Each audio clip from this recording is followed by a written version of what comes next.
Today we're back in Japan, where we'll be comparing two different accommodations, from the Western-style Ritz-Carlton in Tokyo to a traditional Ryokan Japanese guest house in Hakone. We'll be exploring what makes each of these rooms unique, from what we love, best part about this room, to the areas we think can use some work. It does feel a little bit older, and of course, trying out the food. And that's always my favorite part about a Japanese meal.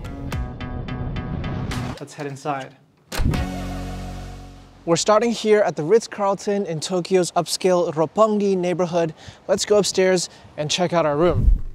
Coming through the entryway here, you've got your bathroom on the side. We'll take a look later on. Here's the pantry, Nespresso, tea, and we got a little welcome amenity right here too. And then follow me into the main bedroom itself. King-size bed looks super comfortable. I also do love the backdrop over here, especially the patterns down the side right here, and this elegant bedside lamp on top of a marble surface of the bedside tables. We've got a desk and working area here on the near side of the room, something I always appreciate. Lots of charging outlets and USB outlets over by the side over there too. And now come with me to the best part about this room and staying here at the Ritz-Carlton Tokyo in general, the views. This building is 53 stories tall and it's got views in every direction of Tokyo. So today we're assigned the room that's facing out towards Tokyo Bay. But if you're in some of the other rooms, you'll also get other views like Mount Fuji, Tokyo Skytree, and all sorts of attractions that you can spot out in the distance. And let's take a look at the bathroom too. In this space, it's interesting, there's two sinks here in the base level rooms of the Ritz-Carlton, but they're separated across two sides of the bathroom.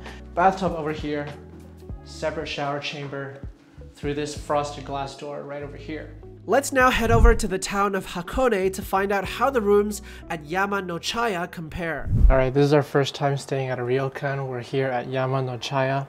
We're staying in the Yama No Yube house. Let's go inside. And we're inside in the main living room, dining area, and later on it's going to be the sleeping area as well. Now this is the main dining table, and later on we're going to be served dinner right here. It is tatami style in here, so you got to get down, put your feet underneath, and then you can sit on these chairs rather comfortably. So, tons of room in this space. Obviously later on the beds are going to be set up, and I'm curious what that layout is going to be like. Now over here is another section of the room. You got to step down a half level. You've got two really nice chairs looking out at the views outside. Obviously it's dark right now. Coming over here, you've got some in-room amenities as well. There's a hot water machine and there's a tea set in here that you can make tea with. And down there below, there's a fridge and a mini bar as well. And then follow me right over here into the bathroom. It's a pretty narrow space, but jam-packed with amenities. There's obviously a sink. There's some charcoal pieces over here, which is supposed to have a cleansing effect on water. And this room is also not without its luxuries. You've got skincare items over here, and of course, a Dyson hairdryer. Super nice right here as well. Now we've taken a look around the room here at Yama No Chaya, but we'll leave the best part of the room until a little bit later. For now, we'll head back over to the club lounge at the Ritz-Carlton for some afternoon tea and some dining. Now the Ritz-Carlton's club lounge has 5 meal presentations per day, and one of the highlights is afternoon tea between 2:30 and 4:30. There's a series of delicious finger sandwiches and sweet treats all presented in this beautiful afternoon tea set. And of course, you can also help yourself to unlimited free-flowing alcohol from the bar if you have club lounge access. By the way, if you're curious how the club lounge access works, we'll come back to this later on in the video. After snacking on a few items during afternoon tea, we headed out into Tokyo and came back later to check out the evening spread. Now this being Tokyo, you probably won't want to have a full dinner here in the lounge, but it's always a nice place to pop in for an extra little bite and a drink in a very nice ambiance. There's a very comprehensive spread of evening hors d'oeuvres, and I particularly liked the udon station where I helped myself to a couple bowls, again with a glass of wine to enjoy against the Tokyo lights. Now popping back over to Hakone, we've seen how the Japanese Ryokan looks, but now it's time to explore how it tastes. We've now changed into our yukatas, which is super light, super comfortable, and we're getting ready for dinner. When you visit a Ryokan, you typically get dinner and breakfast included with your stay. And tonight we were treated to an extensive menu of a Japanese kaiseki dinner with a wide range of delicacies on show, all presented in an elaborate fashion. I think the meal service is getting to its most serious point now. We've just been served this huge plate. It's called the atohasun, and it's got literally a little bit of everything on it, and that's always my favorite part about a Japanese meal. We're approaching the end of the meal now, and it's time for kind of the main dishes. So Jesse's gotten some rice, and I've got some soba noodles. And that's about it. Now, as enjoyable as the dinner at the Ryokan was, if you thought that was the end of our food adventures, we've still got plenty in store for you a little later on. For now, let's pop back over to the Ritz-Carlton's Club Lounge, and let's find out more about what you'll need to experience this space. Now, the Club Lounge here does come at a cost on top of your room of 20,000 yen per room per night on weekdays and 30,000 yen on weekends, but I think if you can maximize the 5 meal presentations per day, then it's definitely worth it. Now, the Ritz-Carlton does feel a little bit older on the inside. It's slightly outdated in terms of its interiors.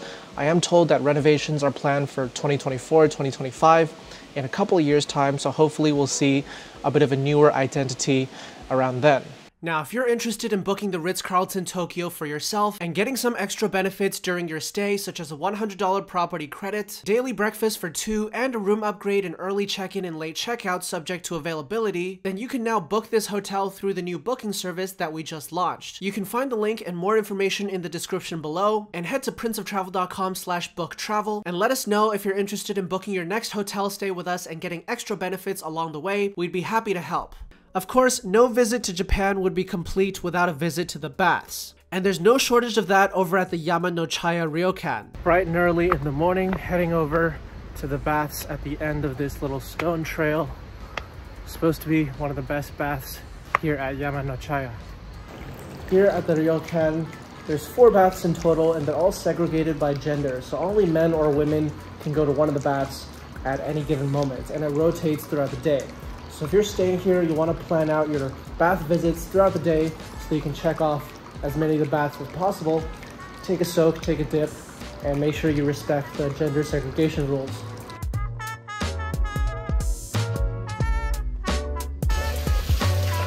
All right, taking a little dip here in the onsen, natural hot spring water, super hot, quite relaxing, great way to unwind a little bit after a huge meal back in the room. And that brings us to the best part about our room here at Yama No Chaya, the private onsen within our bathroom.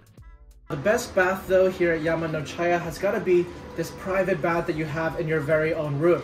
It's obviously smaller than the communal baths out there, but you've got this really nice water feature, very zen-like, very tranquil, pumping the hot spring water in, some nice views of the mountains, super relaxing, super serene. It's been a great experience here at the Ryokan so far. After a bath like that, let's wrap up our stay with breakfast back at the Ritz-Carlton and at Yama No Chaya to see how they compare. We're having breakfast in the Ritz-Carlton Club Lounge, Mount Fuji views in the distance, Japanese set plate. It's really nice ambience in here. In fact, it is quite quiet, so we have to be quiet as well. But we've had breakfast, we've had evening hors d'oeuvres and afternoon tea, and it's been really nice. We've got a huge breakfast being served now. Here's some rice, some miso cod, sashimi, bunch of small items around. We had a huge dinner yesterday, so this is gonna be another big meal. The Ryokan's definitely treating us right in terms of food. Overall, after staying at the Ritz-Carlton in Tokyo and the Yama No Chaya Ryokan in Hakone, I was pretty impressed by both properties, and I thought they each had something unique to offer. The Ritz-Carlton is considered one of the best Western luxury hotels in Japan's capital, and nowhere is that more apparent than the Club Lounge on the top floor. It's not cheap to access the lounge, but if you can swing it, it's definitely one of the best ways to experience this hotel. With better decor than the rest of the space, 5 different food presentations throughout the day, and of course breathtaking views of the sprawling Tokyo skyline. Now on the other hand, staying at a traditional Japanese ryokan gives you a completely different experience. You settle into your room, put on your yukatas, and then you're served a beautiful multi-course dinner that tastes amazing from start to finish. And after eating so much food, there's no better way to unwind and get ready for a good night of sleep than to take a dip in the very hot natural baths. Everything is wrapped up with another delicious breakfast in the morning. And overall, I gotta say that even though the Ritz-Carlton Tokyo was nice, the Ryokan experience out in the countryside was by far the most memorable luxury hotel between these two. I'm so glad I gave it a try, and I'd highly recommend you do the same on your next visit to Japan. Now, so far we've looked at 2 different hotels that are closer to Tokyo, but if you're curious to see a triple header comparison between 3 of the best properties